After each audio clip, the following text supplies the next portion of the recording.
আসসালামু আলাইকুম সুপ্রিয় দেশবাসী। স্বাধীন বাংলাদেশের মানুষকে লাল টিভির পক্ষ থেকে লাল সালাম। ভারতের প্রতিরক্ষা মন্ত্রী রাজনাথ সিং বলেছে বাংলাদেশের দিকে গভীর দৃষ্টি রাখার জন্য। তার সামরিক কমান্ডারদেরকে এই নির্দেশ দিয়েছিল। প্রশ্ন উঠছে, ভারত কি বাংলাদেশে হামলা করবে কি না? অবশ্যই ভারত বাংলাদেশে হামলা করতে পারে, কারণ আপনারা জানেন নরেন্দ্র মোদী নির্বাচন করার আগেই সে পাকিস্তানের মতো একটা পরমাণু শক্তিধর দেশের উপরে সার্জিক্যাল স্ট্রাইক করেছিল। সার্জিক্যাল স্ট্রাইক করে পাকিস্তানের ভিতরে বোমা ফেলে এসেছিল। ভারতীয়রা হচ্ছে উগ্রবাদী, জঙ্গি এবং সাম্প্রদায়িক। এদের মধ্যে কোনো মনুষ্যত্ব নেই।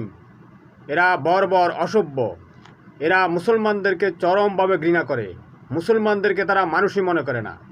পাকিস্তানের মতো পরমাণু শক্তিধর দেশের উপর যদি হামলা করতে পারে, বাংলাদেশে তারা অবশ্যই করতে পারে।